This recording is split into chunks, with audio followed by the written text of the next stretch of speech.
Hello. Look at me sweating. Woo! Good morning. Welcome to Hobby Evolution, episode 1643. Happy hump day. It's trash and recycling day. Ernie's in here causing trouble. Ernie! That's a pack of 1990 Donruss in his mouth.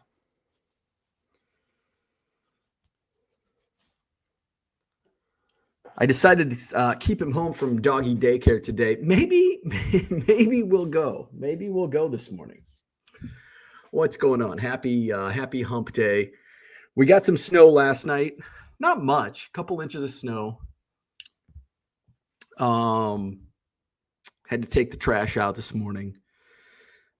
Ernie's got his breakfast. I made my mud water this morning. So my Rise mushroom coffee is on the way. And I had tried the mud water yesterday after the show. And it was different, which mushroom coffee is different. Like, if you're used to regular coffee, and you like regular coffee, you're probably not going to like coffee alternatives. I do like the coffee alternatives. I don't like the way coffee makes me jittery and shit and then crash a few hours later. I don't get that with mushroom coffee. And now I'm used to mushroom coffee. And I try this mud water because I'm out of Rise. Ernie? Now he's got zoomies. Maybe it was a bad decision to keep him home today. See if you can see him in the corner. There you go. You see him? There. He's just running in circles in the rec room.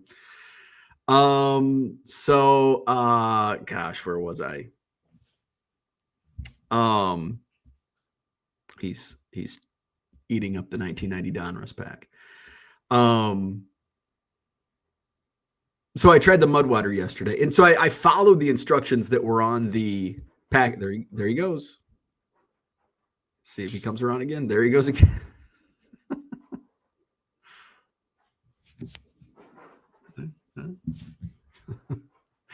Well, just watching Ernie taking circles. There he goes. Just running in circles. Ernie, what are you doing?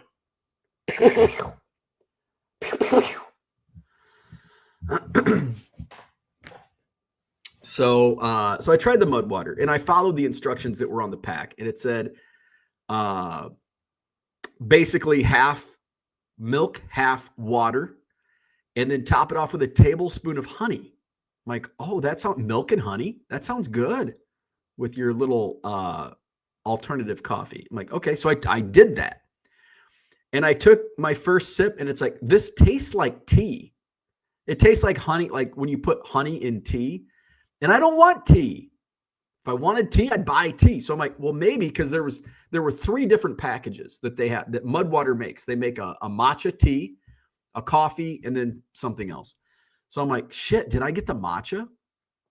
And I looked, no, I got the coffee alternative. And it tasted, there's like a lot of spices in it. And so this morning, and I've got some I haven't tried. So I tried a different way to make it this morning. So I did the half water, half milk with honey, and I didn't really like it. Like I would have liked it if I wasn't I was expecting coffee. Like, give me coffee or a coffee alternative, like something that's similar to coffee. It's not what I got. I got more of a hybrid tea, basically, because there are some spices that make it taste a little tea-ish. All right. So this morning, since I didn't like it yesterday, I did get shipping notification that I've ordered a few things, and I'm like shocked at how fast they've shipped. Like, I'm going to have like a Christmas Day next week. Wait, maybe even this week yet. I ordered I had to use my coupon up for my I said coupon. Where's Dan? For my eBay supplies. So I got the like giant bubble mailers just because I ordered everything else from Supply Hut, so in eBay supplies, man, they ship like within 30 minutes of your order. It's amazing. It's like faster than Amazon. It's 10,000 times faster than my shipping. So I ordered those. I had to order boxes, and I ran out of my Supply Hut boxes, and I ran out of my 400 count like BCW boxes. But I've got like a ton of random small boxes around. So I've been using those the last couple days. And I found the perfect for like slabs and like lots that I ship. Like when somebody buys a lot, 20 cards in an eBay Live, whether it's slabs and like I've got to have like a certain, like an 8x4x3 is like perfect, or 8x4x4 would work too. So I looked online and I'm like, I think I ordered white boxes last time, which I don't know. I think maybe the size I wanted in brown was sold out because they're cheaper in brown. But they were in stock and they shipped already. I think I ordered them yesterday. They shipped yesterday afternoon. Like that's good because those I need. Like the bubble mailers, I could wait for those. The boxes I could use. And then my big wrestling magazine collection buy, which is probably going to go down with my sporting news collection buy. Although that was a moneymaker. But I was left with sporting news. I still have sporting news magazines from that purchase in like 20 years ago. And I've thrown some away. So we'll see how the wrestling magazine goes. Because the wrestling card, you could do like a crossover, but my wrestling card collectors, I'm like, you want me to run wrestling magazines? Crickets. So I'm going to try like a short wrestling magazine show. And just to see how it goes. What else? So I think I ordered 4 things. So the wrestling magazines, the boxes, something else. I got a shipping notification. Oh, the mushroom coffee. Yeah. So today, my mud water. So yesterday I did the half water, half milk with tea, with honey. So I didn't like it. I would have liked it if it was like that would have been a nice alternative to hot chocolate, like in the afternoon, like have that. And there's not as much caffeine in this. So anyway, so today I did, so this is mud water, and I did all milk, almond milk, no honey. Let's see how it is. Hopefully it's not as hot, too hot. Not hot at all. Oh, this is good. It's still too sweet though. It's still too sweet. It's a very hot chocolatey type. Like that's a good, like this would be good for turn the fireplace on. It's snowing. Watch a Christmas movie. It doesn't have that coffee kick. So, so I think now that I've done 2 different versions of mud water, thumbs down on mud water. If you want a coffee alternative, Rise Mushroom Coffee. I've been drinking Rise Mushroom Coffee for 1.5 years. This is not a endorsement, sponsorship, but I enjoy it. And things that I enjoy and like, I will talk about, like Rise Mushroom Coffee. Mud water, I won't be talking about them anymore. Hopefully my Rise comes soon. What else is going on? So I did I did an eBay Live last night. I haven't checked my numbers. Let's see what my year to date is. We want to go through yesterday, 12/09/25.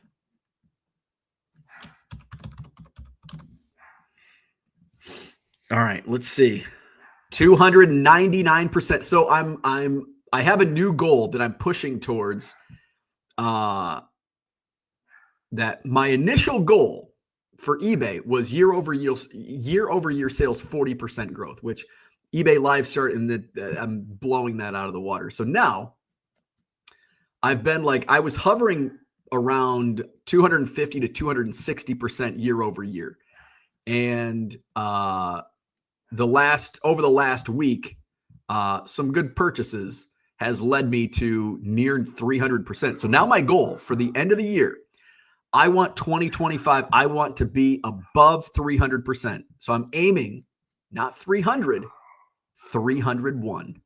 I want to make sure that we're up over 300%. So that's my goal. So I'm at my exact percent right now, year over year, 298.7% year over year growth. So I'm aiming for 301%. We've got the live tonight, which is link in the description. 1974 Topps basketball set break. It's going to be, it's not going to do as well as my normal streams.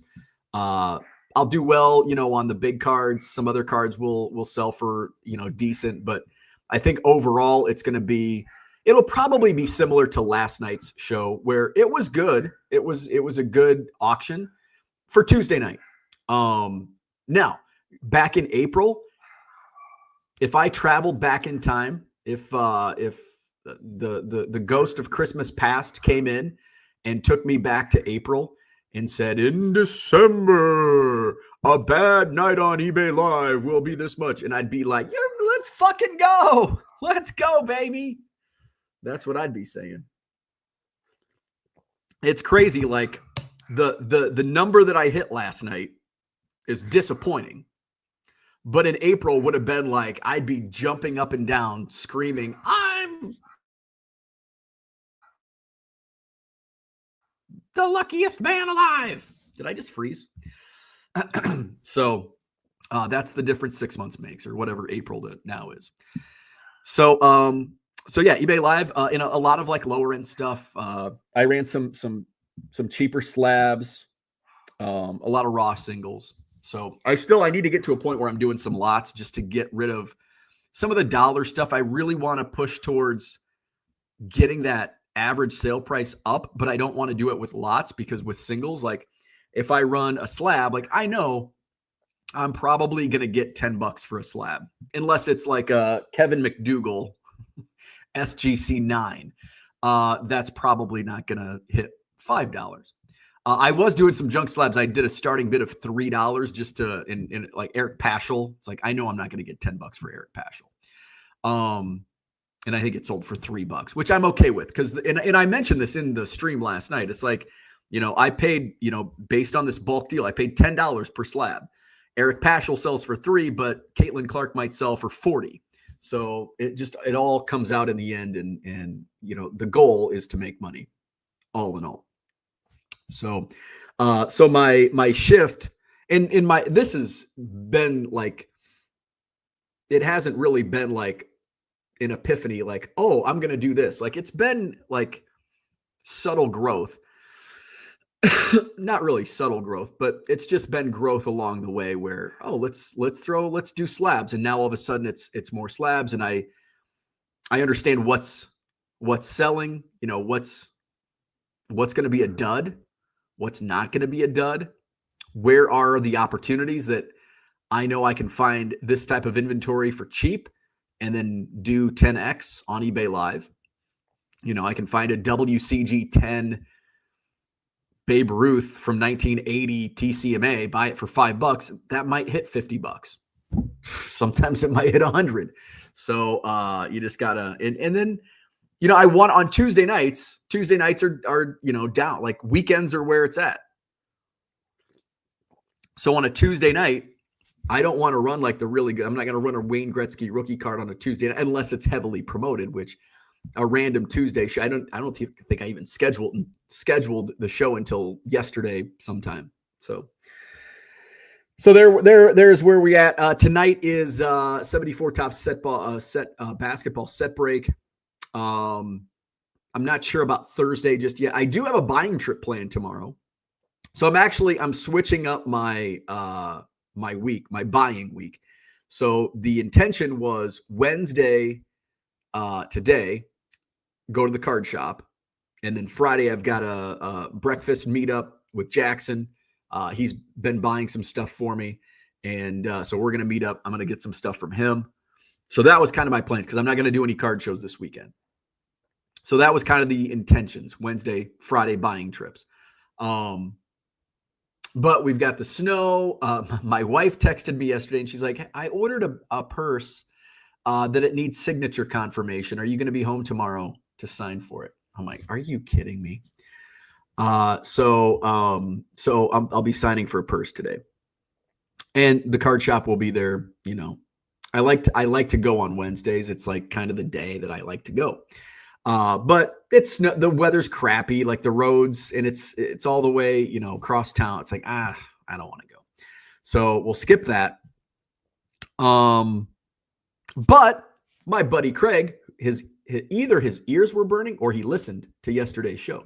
Because my buddy Craig texted me yesterday and he's like, hey, I've got a bunch of stuff. I heard you say there's certain things that you're looking for. Do you want to meet up this week? Like, hell yeah. And Craig's awesome. I love Craig. And he's like, do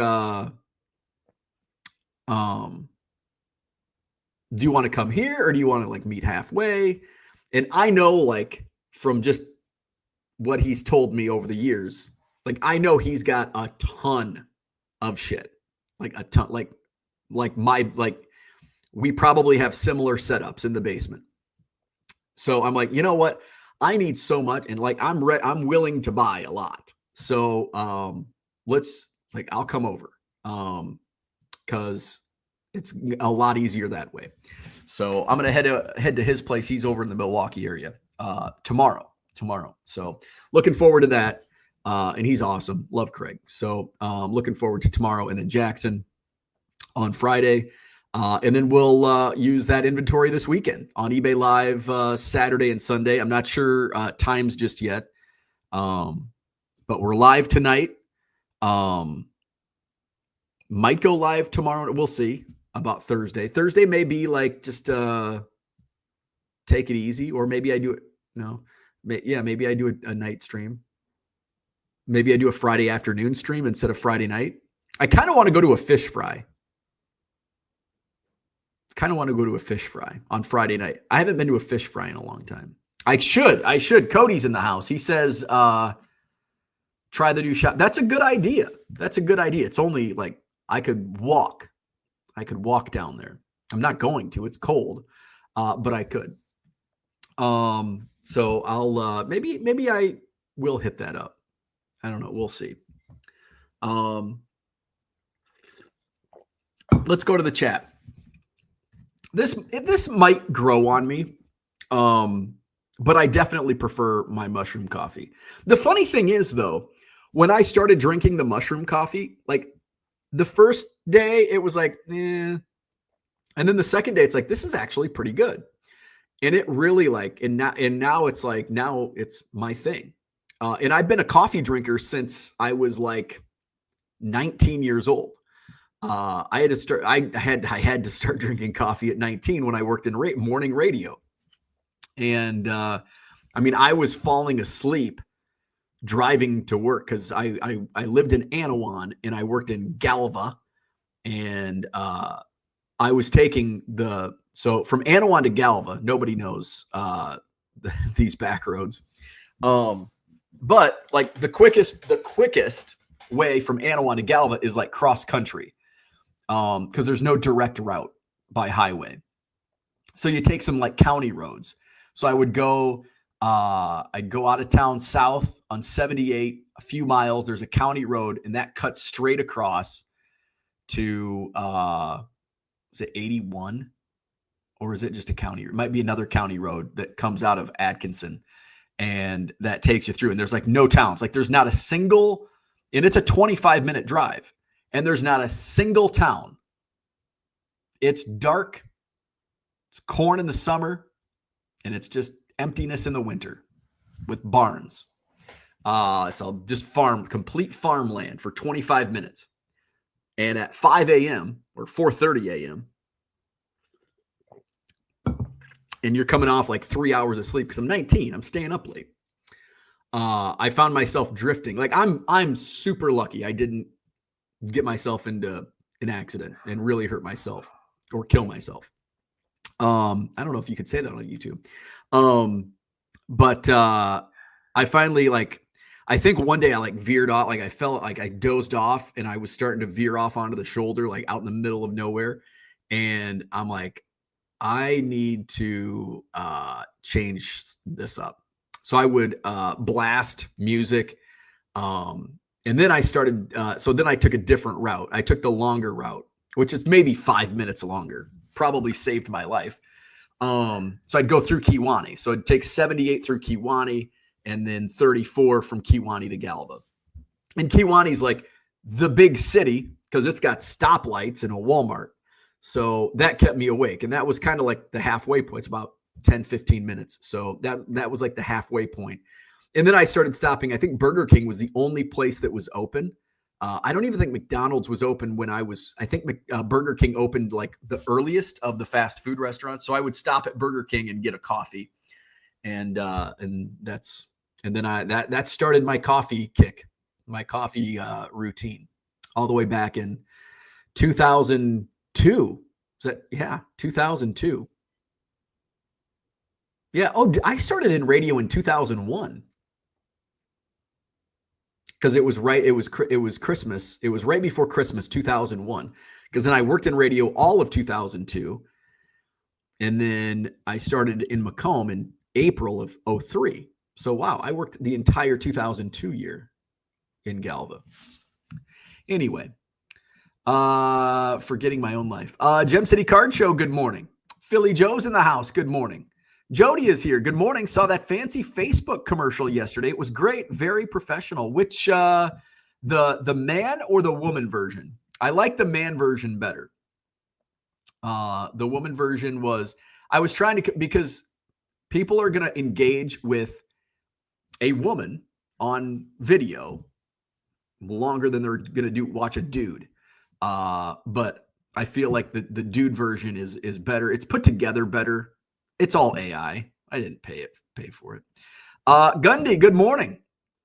GWRBI, what's going on? Good morning. David's in the house. Good morning. Asaph is here. Wow. And then he says a lot of other stuff. El Kanan, what's going on? Interacted with you a bit on Twitter. Didn't know you did YouTube too. This is episode 1643. I've been doing YouTube for 5 years. 5 years. 5 years. I started this show in, what was it? June or July of 2020. Congrats on getting 1 million Cubs, even though that milestone was a while back. Yes, it was. Thank you. I appreciate it. It was a lot of fun. Gem City says, round it up. Let's see. Philly Joe says, I know it's a day late, but congrats to... Oh, yeah. I'm actually, Philly Joe, I'm glad you brought this up because we didn't even talk about it yesterday. And I didn't do a show Monday. Yeah, so the Baseball Hall of Fame is a joke. Jeff Kent's in the Hall of Fame. Philly Joe says, I'm a huge Survivor fan, and he was on the show, really liked him. So I want to look up his stats. And I've looked his stats up before, and he's always been one of those fringe guys for me. All right, so he's, of course, right there on the homepage. So the biggest reason the Baseball Hall of Fame is a joke is not because Jeff Kent is in. Like, I can, give or take Jeff Kent in the Hall of Fame. But what I cannot take is the continued absolute stupidity of not voting in Barry Bonds, Roger Clemens, and the steroid guys. Just absolutely bullshit. They should be in. David Ortiz is in. Bud Selig is in. Just fucking let everybody in. Jeff Kent. And Barry Bonds, arguably the greatest baseball player to ever live. So Jeff Kent, career WAR. I like starting with WAR. 55.4. 2,461 hits. 377 home runs. A 290 batting average. He played 17 seasons. Now it looks like his, I want to use I think Shane mentioned the 7-year thing. I kind of like that. 1, 2, 3, 4, 5, 6, 7. So Jeff Kent had, no, it's not like he had an MVP season in 2000. But I'm just looking at the numbers in this 6-year time span, 7-year time span, and it just doesn't pass the smell test. 1997. So his best seasons by far 2000, 7.2 WAR. I'm just going to use WAR, and I know some of you hate it, but we're going to use it because it's the easiest way to, well, he had this many home runs. I mean, we can talk about Jeff Kent for the next 90 minutes, just diving into various stats. And argue with ourselves. So we're just going to use WAR. So 2000, that was the MVP season, 7.2 WAR.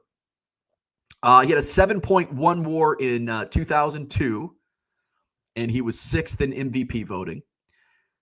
He was 8th in MVP voting in 1997 with a 4.1 WAR, and then he had a 4.5 WAR in 1998. Now, we'd have to go in MVP, sometimes it's like, well, he wasn't deserving. You know, there's multiple MVPs throughout history that, you know, you look back and the numbers, it's like, why did they win my guy, Andre Dawson, shouldn't have won the MVP in 1987. So I don't know what these years were like and how it all played out. But Jeff Kent really doesn't pass the smell test. And the biggest reason he had such great years from 1997 to 2002 was because he had Barry Bonds, who was getting freaking walked every at bat. So when you take a look at like the 7 year span, so 1, 2, 3, 4, 5, 6, 7. So basically 1997 to 2003. I mean, so, sweet. So here it is. So his per season WAR. So here's the averages. So his 7 year, his best 7 years, he averaged 4.9 WAR, which is that's just not Hall of Fame. That's really good. It's not Hall of Fame good. Let's see. He averaged 92 runs a season. This is his peak 7 years, 92 runs a year, 41 doubles a year, 167 hits per year, 28 home runs per year, 112 RBIs, 9 stolen bases, 58 walks, 106 strikeouts, a 297 batting average. He slashed 297, 366, 532, 898 OPS, which is really good. So those numbers don't say Hall of Fame to me.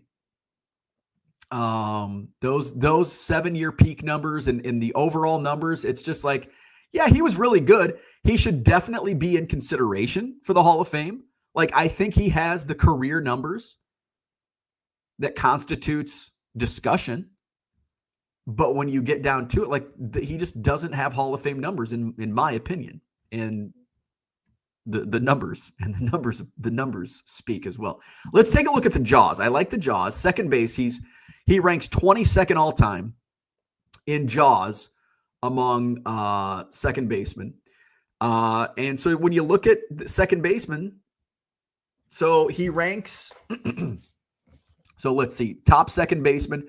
The top 6 are Hall of Famers. Number 7 is Robinson Cano, which I didn't realize he had such big numbers. Bobby Grich is number 8, right below Cano. Bobby Grich not in the Hall of Fame. Frankie Frisch, Jackie Robinson, Ryan Sandberg, Chase Utley, another one who I think Chase Utley will eventually get in. I think he's going to get in. Lou Whitaker is number 13, not a Hall of Famer. 14 is Roberto Alomar. Craig Biggio is 15. Another non-Hall of Famer, Willie Randolph, comes in at 16. Joe Gordon and Billy Herman, old guys, 17 and 18. You've got a current player who will be a Hall of Famer, Jose Altuve, is ranked 19. Dustin Pedroia, who's on the list. I think Pedroia is a guy that might get in. He only had a 51.8 WAR. He ranks 20th on this list. I just think people are going to vote for him. Ian Kinsler is number 21, and then Jeff Kent is number 22, just ahead of Marcus Semien. So I always like to see the 3 above and the 3 below. So the 3 that rank above Jeff Kent in Jaws among second basemen, 3 above are Ian Kinsler, Dustin Pedroia, and Jose Altuve. The 3 below, and Jose Altuve is going to probably move up that list considerably. So you're looking at Billy Herman. 3 below, Marcus Semien, who may actually surpass Jeff Kent on this ranking, depending on how much longer he plays, I guess. Bobby Doerr and Nellie Fox. So in Doerr and Fox are in the Hall of Fame. Should they be? So there you go. I don't think Jeff Kent should be in the Hall of Fame.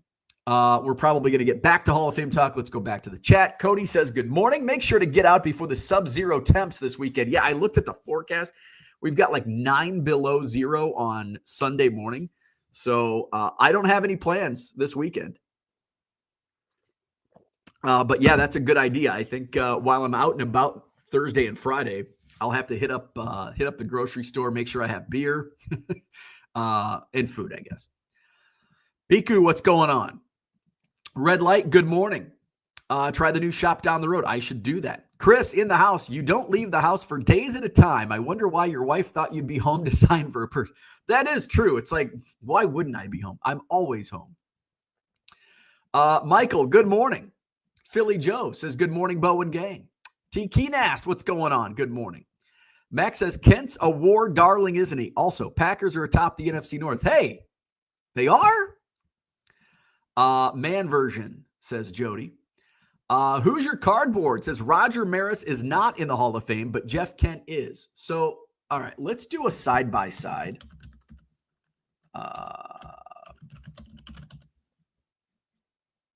So a player comparison.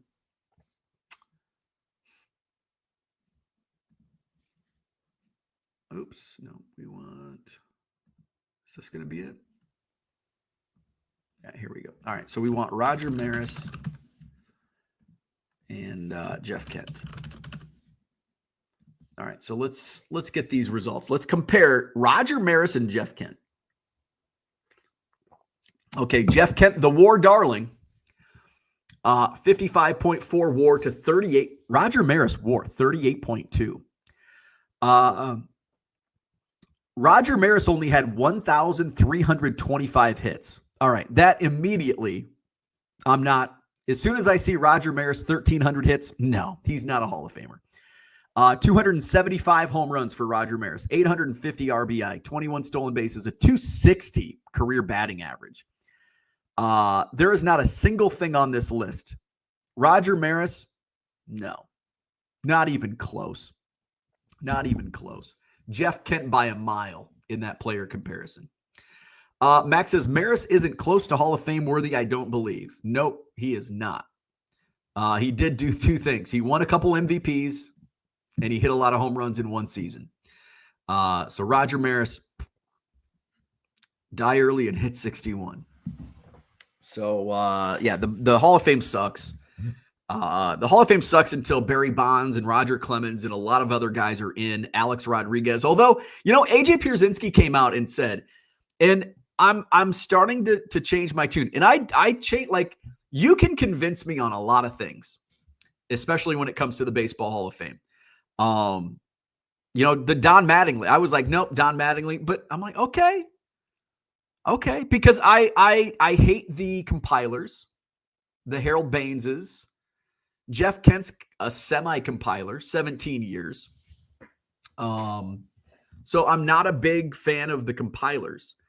And when you take a look at, speaking of it, but the 7-year thing, and Shane mentioned that in the Beckett conversation at the Beckett dinner last month. And I'm like, the 7-year thing. And I'm like, I like that because it's not like 7 years is a good, like, if you're one of the best in the game for 7 years, like that's big. That's Hall of Fame worthy. But if you're just average for 25 seasons, Rick Russell is a perfect compiler example. Like, you look at Rick Russell's career resume and you're like, wow, he should be in the Hall of Fame. He's one of the best players not in the Hall of Fame. But you take a look, and let's take a look at Rick Russell. And he's probably high in the Jaws rankings. So Rick Russell has a 69.5 career WAR, and this is the debate. Like, WAR sucks. I don't agree that WAR sucks, but in certain instances, like, WAR is a compiling stat. But I believe WAR within a 162 game season is a good test of, okay, in 1979, this was his WAR, because everybody has the same opportunity to compile within one season. So Rick Russell, 69.5 career WAR, 214 wins, 3.37 career ERA, over 2,000 strikeouts. So you look and it's like, wow, those are Hall of Fame numbers. But then you look at, like, where were his peak seasons? Like, he's all over the place. And it looks like his peak is probably early in his career, like 73, 1, 2, 3, 4, 5, 6, 7. Yeah. Probably like 73 to 79. It looks just on the quick eyeball test. or even you could go 74 to 80 is going to give you the same numbers essentially. Yeah, 70, looking at wins and strikeouts, 73, 168. What was he in 80? 140. Yeah. So his 7 best seasons would be, how did I do that earlier? Somehow I was able to like highlight.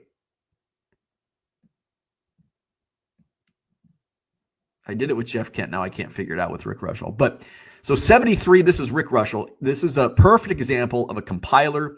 You know, his 7 best seasons in WAR is in baseball is a little tough, but he did lead the major leagues in WAR in 1977.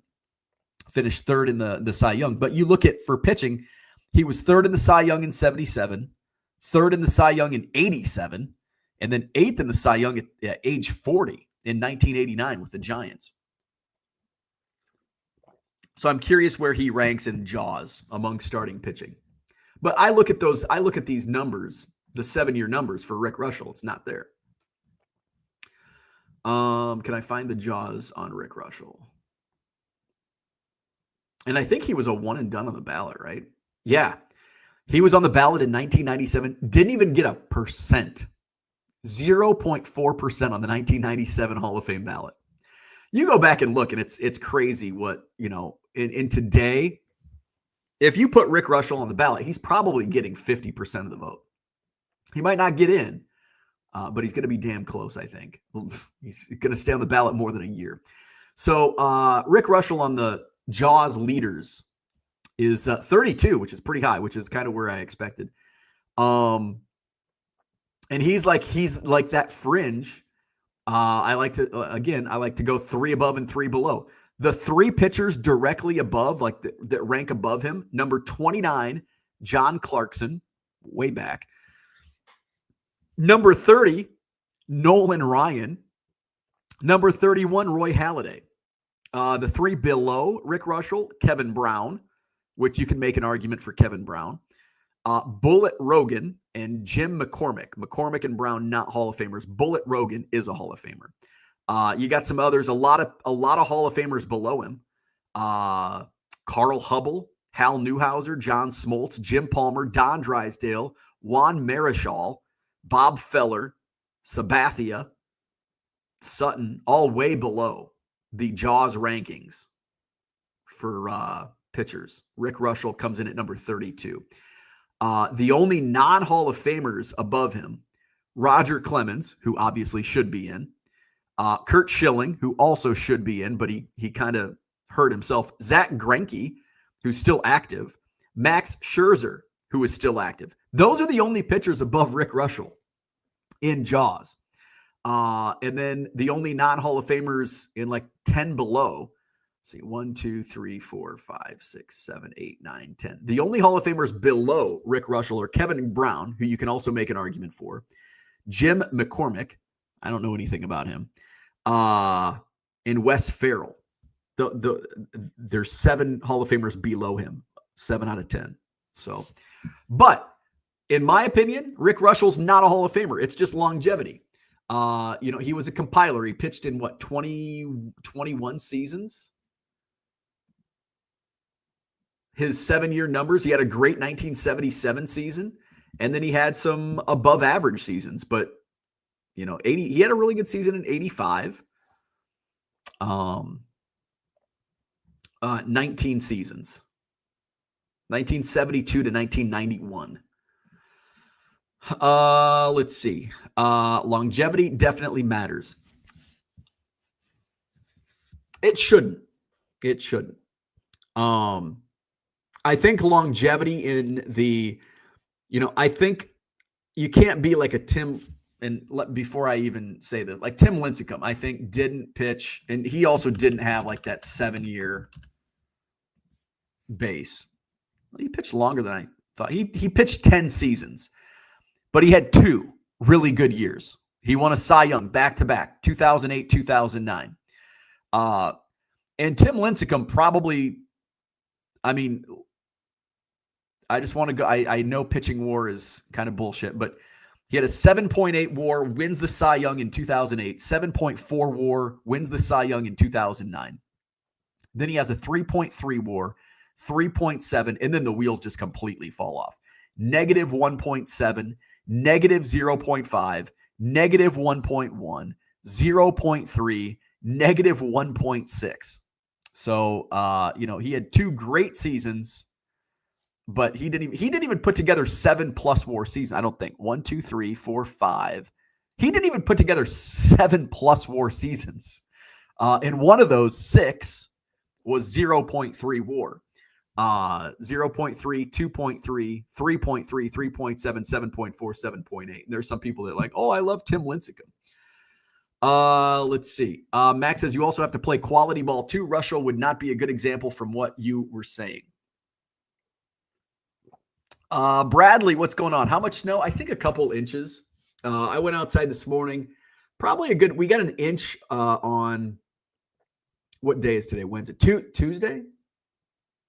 Last night was Tuesday. Monday night, we got about an inch, a solid inch. Last night into this morning, and it was still snowing when I went outside this morning. And I'd say probably 2 to 3.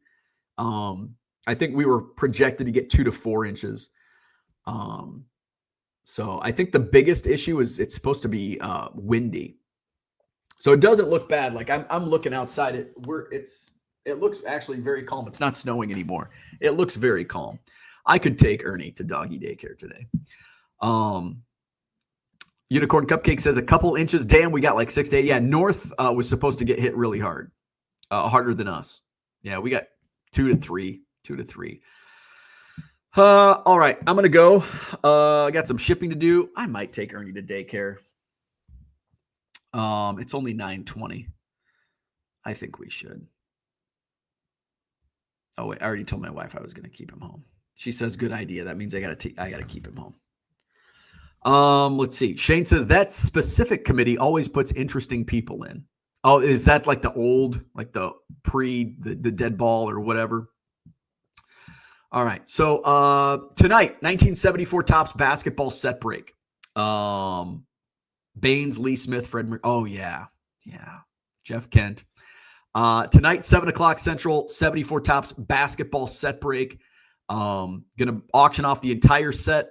We'll do probably the top. I've got to get it organized to see which 100 singles I'm going to run. It'd probably be 101 auctions.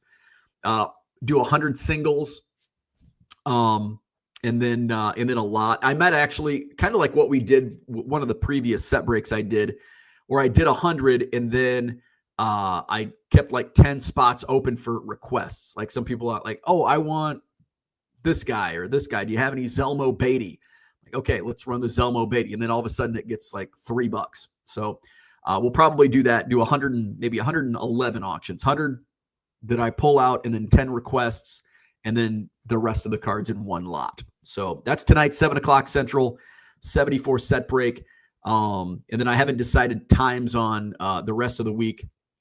I will get those in. We'll definitely go live on Saturday night and Sunday night because those are good nights.